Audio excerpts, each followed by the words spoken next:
Now, the second verse that we read. Mariko tua soma Yamungu yakabere tua soma Segetabu yakabere Was from Exodus chapter 32 Segetabu yokumanya Merongebe nai Merongebe tunabere Wansaimo Wasekumgi tangani. But David from Psalms 145, he said that I will extol you, my God and King, and bless your name forever and ever. We are created as beings who are supposed to worship. Our character is to worship. We either worship God or we worship something else. But when we have known whom we worship, we dedicate our whole life unto that which we worship. In the book of Exodus chapter 3, we all know that God had led all the children of Israel from Egypt. And when we read verse 1, it began by saying that when the people saw that when the people saw, we all have different perspectives. At times we all see what we want to see. When two people are seated together, whichever that goes on in our mind is what we will see. They may not be thinking the way you think, but because we are different, everyone sees the way he sees. But when the Lord is in our presence, we will always sing unto Him. No matter the circumstances, we will always sing praises unto Him. That's why David says, I will sing praises unto my King forever and ever. The first song in the group sang, they said that for the circumstances, I will still sing praises unto Him.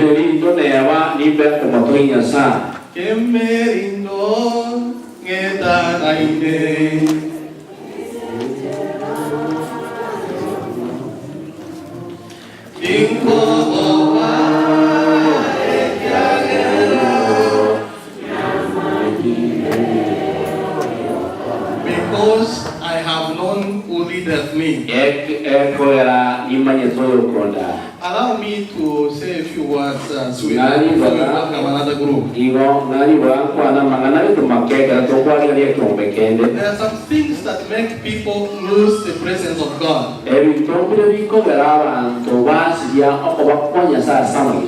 When people are not led by a man of God. Remember verse 1, we read that Moses delayed to come down.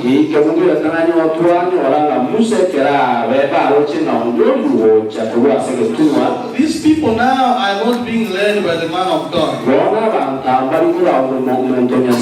Therefore they lose His presence. They lose the presence of a man of God.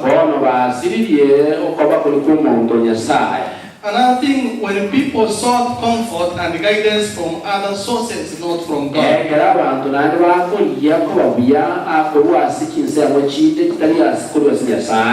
At times, we have unanswered prayers. At At times, we have disastrous turn of events. At times, other Christians disappoint us. At times, the past sins return.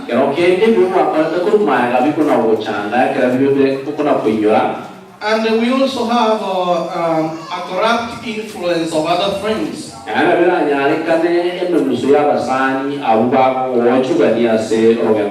All these make us lose the presence of God.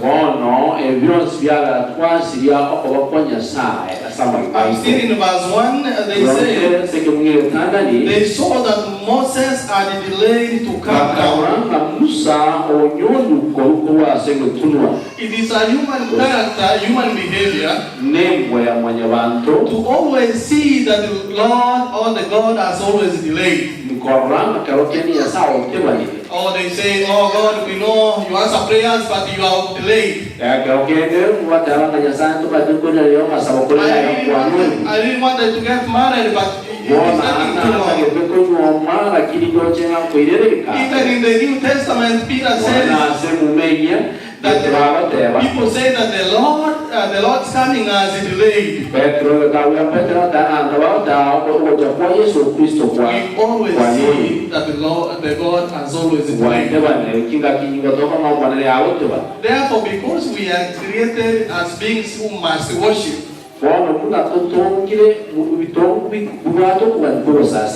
we always devise ways in which or make something else that we worship. And there comes a disaster. So verse 1 says, when the people saw that Moses has a delay, they gathered themselves. So people always sit together to discuss some issues. At times they see, oh, the church is not going the way it needs to go. The Lord has really delayed to bless us as a church. So let us devise another way of helping ourselves. And therefore they gathered unto Aaron. And they said to him, up, make us gods who shall go before us. As for this Moses, the man who brought us up out of the land of Egypt, we do not know what has become of him. This is human logic. Our human logic always tells us something that is wrong. And therefore, anything that God says does not make sense to us. So people looked for something else to substitute the place of God in their life. And therefore they started worshiping an idol. Then Aaron told the women, he told them, bring all your earrings. The Bible does not say that he told them to remove the earrings to get ready to worship God.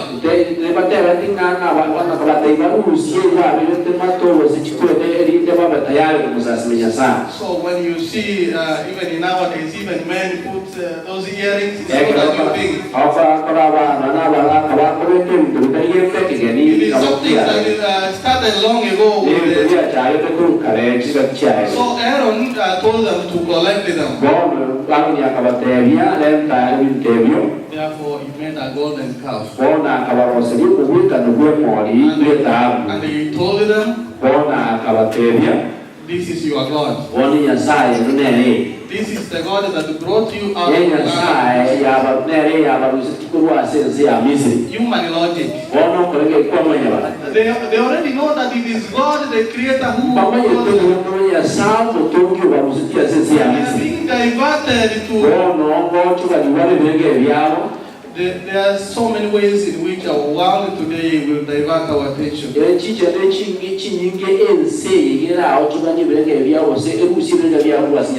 But God has instituted a way which we should worship Him. Because of time, I want to ask, how did God react? If you go to verse 9,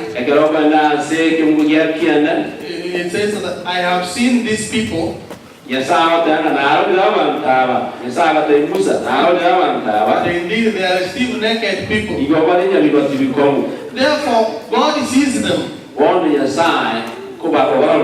but He saw their hearts. And in verse 7, He didn't take their excuses. They said, oh, Moses has delayed. Therefore, we want to have a God that we can see with our eyes. But God did not take their excuses. He said they have corrupted themselves. God will not take your excuses either. The memory text was saying, come and let us sing unto the Lord. But we always say, I do not have enough time. Oh, my voice is not in the keyboard. Oh, my schedule cannot allow me.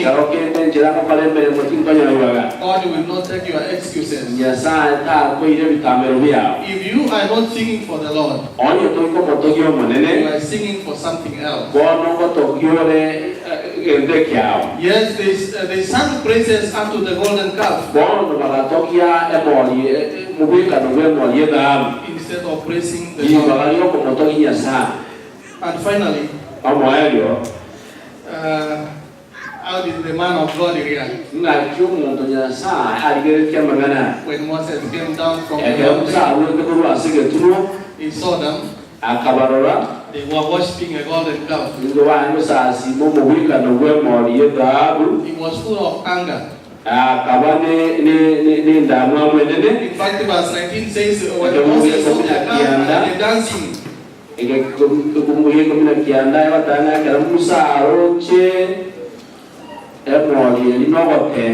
So Moses saw the golden calf. Musa akarwa umubikano w'emori y'Abami. And verse 19 also tells us what these people were doing. They were really dancing. You know, when we are in church, we can only dance. And we can't dance because pastor, you know, is here. Even when we sing, don't smile. We don't smile. But when we are singing, when we are worshiping, we are singing to the golden calf. We must dance. That's what the Israelites were doing. When we are called upon to sing unto the Lord, at times we don't understand what the Lord has done unto us. And we think we are the ones who brought ourselves even to America. God wants us to worship Him. If we don't worship God, there must be something we are worshiping. But a plea is that we worship the Lord. When Moses became angry, he had a violent attitude. Therefore, he had a violent reaction too. You all know what happened. He dropped the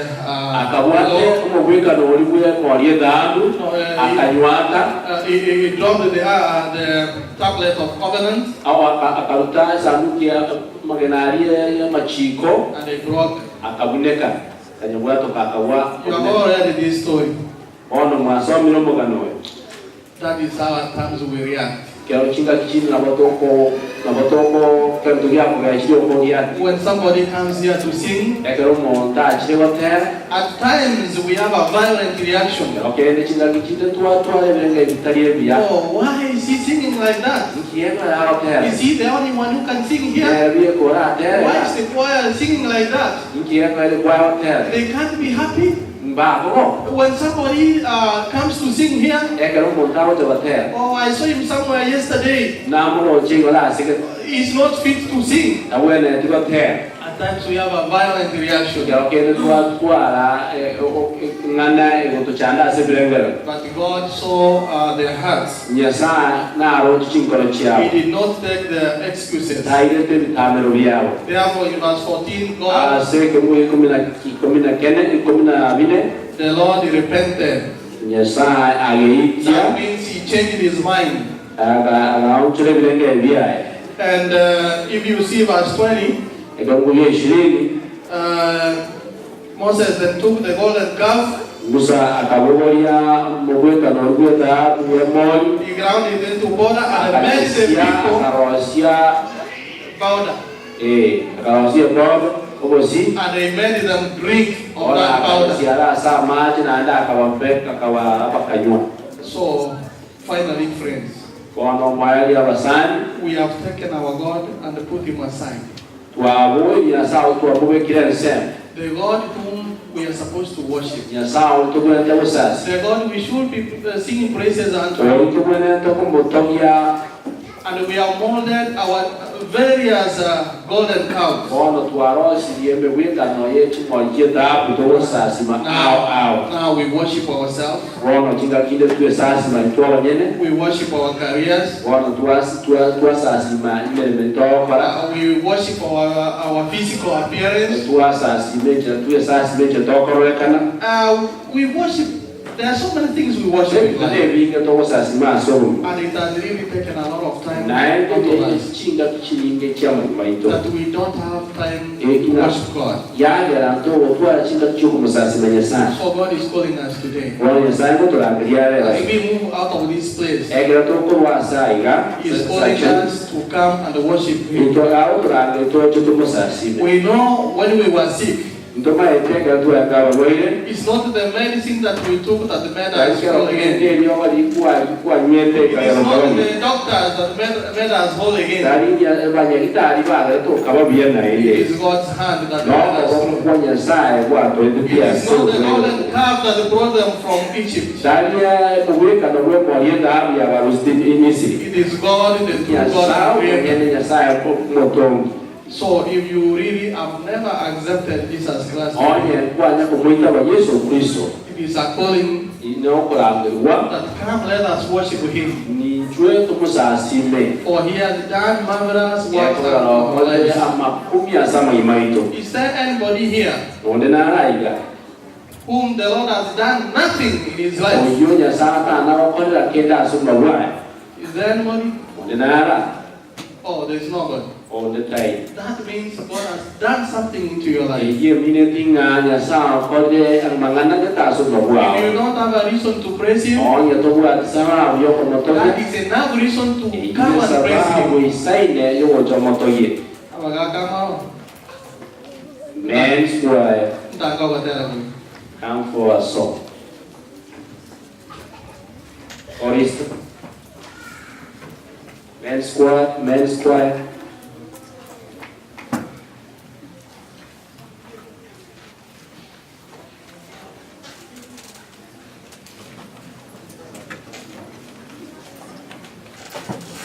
As they come,